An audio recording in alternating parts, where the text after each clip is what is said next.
Hello বন্ধুরা, good morning. আশা করি তোমরা সবাই ভালো আছো। আমিও খুব ভালো আছি। যে নতুন একটা দিন, নতুন ব্লগ শুরু করছি।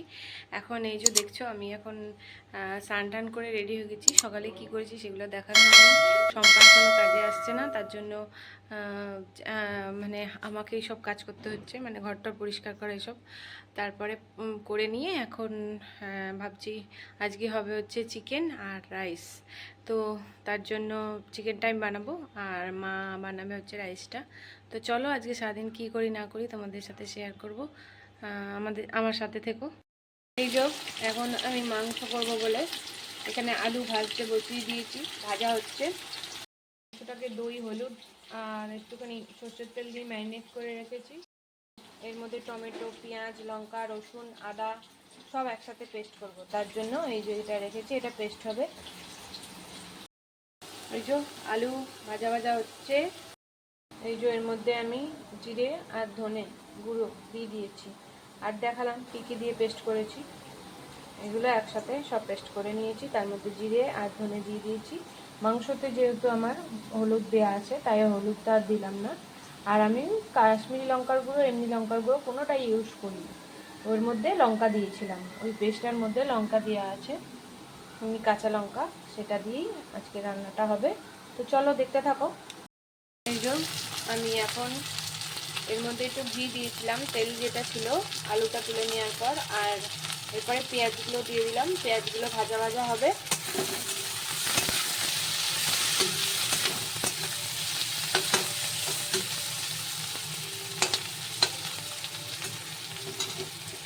আলুটা ভাজা ভাজা হয়ে গেছে, এখানে তুলে রেখেছি। তারপর আবার কষানোর সময় দিয়ে দেবো, যেহেতু এটা কষা মাংস হচ্ছে।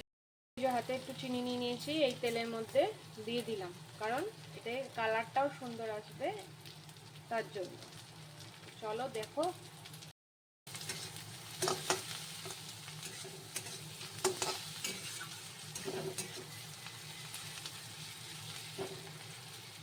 একটু ভাজা ভাজা হোক, তারপরে মশলাটা দিয়ে দেবো। এই যে মশলাটা দিয়ে দিচ্ছি, দাঁড়াও দিয়ে নিই, তারপরে তোমাদের সামনে আসছি।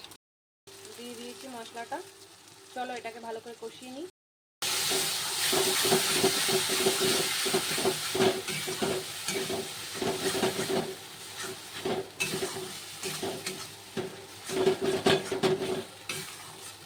এটা একটু ভালো করে কষিয়ে নিই, তারপরে মাংসটা দিয়ে দেবো। ম্যারিনেট করে রেখেছি দই দিয়ে আর হলুদ দিয়ে, সেই মাংসটা দিয়ে দেবো।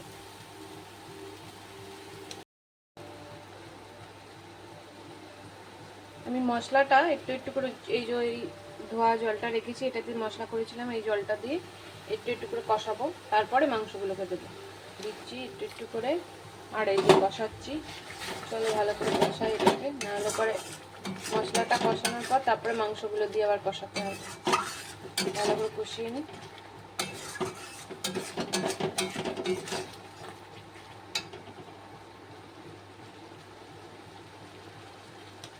কষাচ্ছি, মশলাটা প্রায় কষে এসছে। এরপরে আমি মাংসগুলোকে দিয়ে দেবো, কষিয়ে নেবো। তারপরে ম্যারিনেট করা মাংসটা আমি এখন দিয়ে দিচ্ছি মশলার মধ্যে।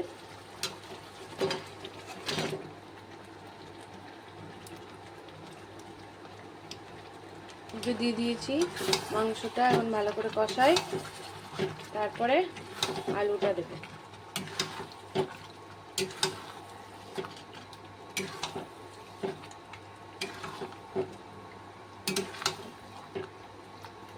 আমি ফ্লেমটা হাই ফ্লেমেই আছে।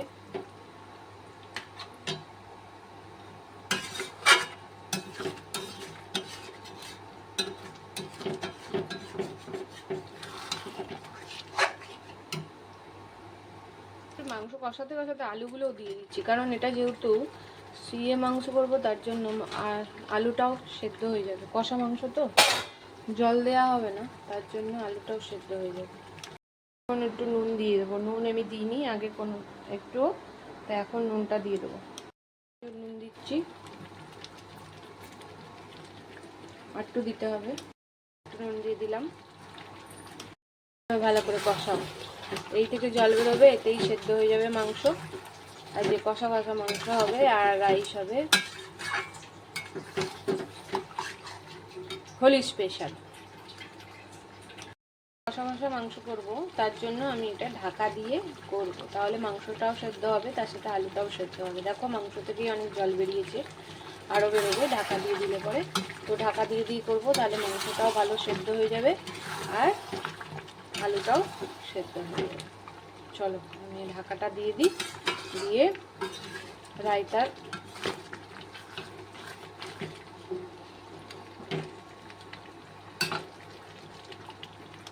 ঢাকা দিয়ে দিয়েছি, এটা একটু কষুক, তারপর আবার খুলে দেখাচ্ছি তোমাদেরকে। এই যে মাংস থেকে দেখছো কত জল বেরিয়েছে, এই দিয়ে আলু আর মাংস সেদ্ধ হয়ে যাবে। যখন গরম মশলা দিচ্ছি, হয়ে গেছে, আলু প্রায় সেদ্ধ হয়ে গেছে।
এই যে আমার মা এখন মাংস বাড়ছে, এবার ভাত বাড়বে।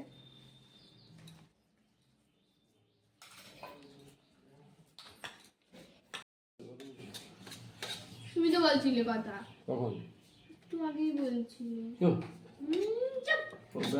বেরিয়ে এসছি করবে না, কত জায়গায় ঘুরে এসছি, নেপাল টেপাল থেকে, তুমিও ঘুরে আসো, যাও। পশুপতি কে বাথরুমে তো থেকে থাকবে না। এই তাইলে ডাকলি কেন? তোমরা সবাই ডাকছো রাহুলদা কেমন হয়েছে খেতে? কেমন আছে খেতে রাহুলদা? খুব ভালো হয়েছে। দাদা আর একটু দাও, খাই, খুব ভালো হয়েছে। সত্যি আজকে পুরো কবজি ডুবিয়ে খাচ্ছি। দাদা এক চামচ দাও, এক চামচ দাও। সত্যি বলছে না মিথ্যে বলছে? সত্যি বলছি। তুমি আচ্ছা মাম্মা পারবে না বলো। চুপ কর, মুখটা বন্ধ রাখ।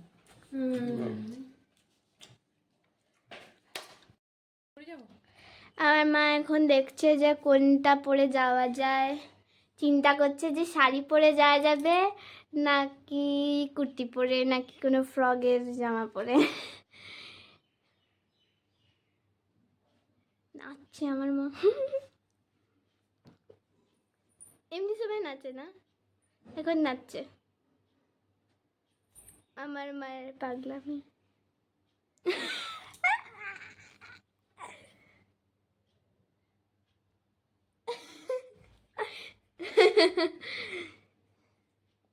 কোন জামাটা পরবে? কনফিউজ, শাড়ি পরে যাই, চল চলো শাড়ি পরো, হুম পরো শাড়ি পরো। চল শাড়িও দেখবো কি নেই। আমার মায়ের কাছে অনেক শাড়ি আছে, কিন্তু তাও আমার মায়ের একটা, দেখো এত শাড়ি আছে, এত শাড়ি, একটাও শাড়ি নেই। আর এখন বলছেন যে আমার কাছে একটাও শাড়ি নেই, তাই তো? দেখে দাও, এতগুলো শাড়ি আছে। এইটা পরবে, হ্যাঁ দেখি কোনটা পছন্দ হয়েছে। এইটা। আমার মায়ের এইটা পরে যাওয়ার ইচ্ছা হয়েছে, তাও ভাগ্য ভালো। একটা শাড়ি, একটাও শাড়ি নেই বলার থেকে একটা শাড়ি আছে, সেটা দেখতে পেয়েছে মা।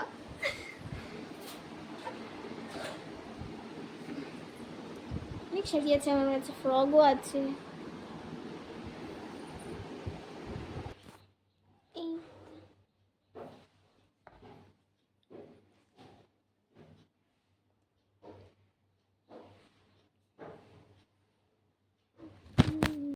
এই যে আমি একদম রেডি, আমার মেয়েও রেডি, দুজনে মিলে রেডি হয়ে গেছি। এখন এই যে দাঁড়িয়ে রয়েছি।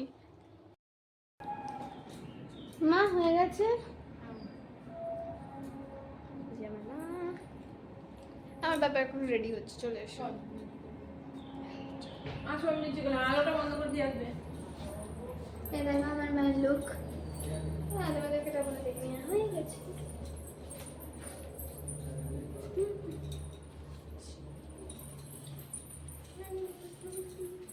বন্ধ কর। মা কিছু বলার আছে? আমরা এই যে বেরোলাম, ওর বাবা পেছনে আসছে। চলো আমরা যাই, তারপরে আসুক। চাবি নিইনি, বলো তোমার ছেলেকে চাবি নিইনি। কমেডি চলছে, ভাবি দেয়নি, পুরো পাড়া শুনতে পেয়ে গেছে, তাই তো। বন্ধ কর।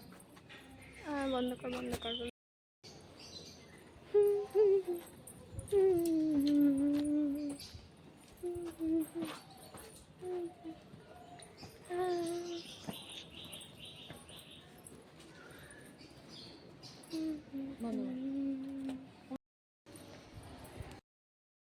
গুড ইভিনিং বন্ধুরা। আমি তো তখন থেকে গেছিলাম, শাড়ি পরে গেছি কাঁচরাপাড়া, মেয়েকে নিয়ে গেছিলাম। তারপর ওকে নিয়ে একটু ঘুরিয়ে নিয়ে আসলাম। তারপরে এসে আবার এই দেখো চেঞ্জ করে স্কুটি করে যাচ্ছি, কারণ 4 চাকা করে গেলে টাইমও লাগে বেশি আর অসুবিধাও হয়। এই বাইকে করে গেলাম, ওকে ওর পড়া ছিল তাই জন্য ওকে পড়তে দিয়ে তারপরে এখন আবার আমরা দুজনে মিলে যাচ্ছি। কিছু সেরকম কেনাকাটা হয়নি, তখন তাড়াতাড়ি করে চলে এসেছি। এখন যাই, গিয়ে দেখি কী কী নিতে পারি। চলো, খুব ভিড় রাস্তাতে, তাই জন্য 4 চাকা রেখে দিয়ে চলে এসেছি, বাইকে করেই যাচ্ছি। এত ভিড় রাস্তায়, ওর পড়া আছে বলে ওকে পড়তে দিয়ে দিলাম, তাই জন্য আবার ওকে একটু ঘুরিয়ে নিয়ে পড়তে দিয়ে দিলাম, যে এখন আমরা যাচ্ছি।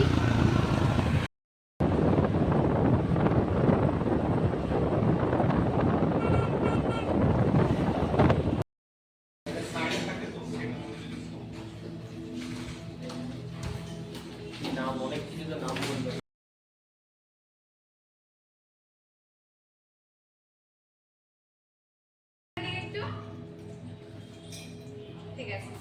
দাঁড়াও আমিও তুলবো একটা।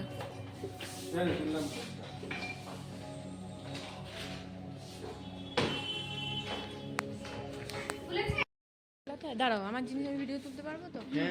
আমি একটু গুছিয়ে দিই, নাহলে কেমন বৃষ্টি দেখাচ্ছে না জায়গাটা।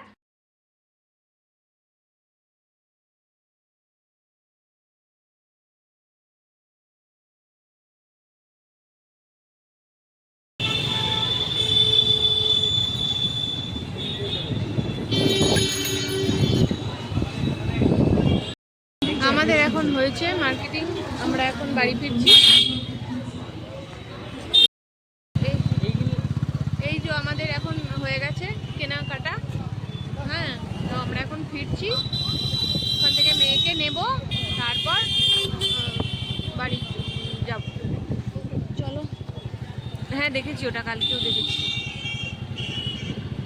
এই বাবা, এটা কত বড় বড় হয়েছে একটা, উপরে বাচ্চাদের খেলাধুলার দোকান। দোকানে কাস্টমার বেশি।